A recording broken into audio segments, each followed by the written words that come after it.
चंदन ही काठे का चौकिया, चौकी रतन जड़ाए। चंदन ही काठे का चौकिया, चौकी रतन जड़ाए। से ही चौकी बैठे छठी मैया, कहे के करी व्रत हमार, कहे के करी व्रत हमार। घर में से निकले काम न देई, कहे हम कर व्रत तोहार।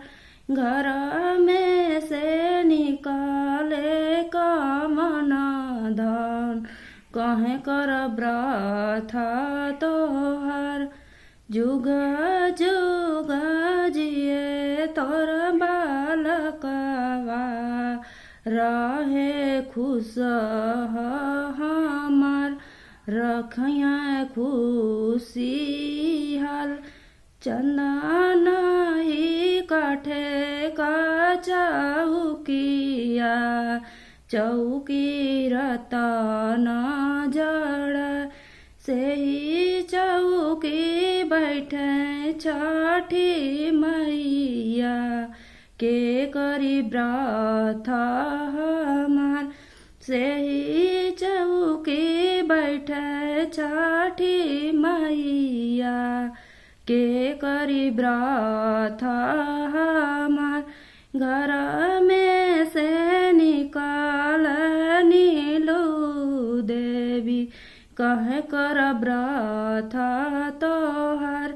जुग जुग जिए तोर बालकवा, हमेशा रहे सुख दुआर। जुग जुग जिए तोर बालकवा, हमेशा रहे सुख खुशी हाल।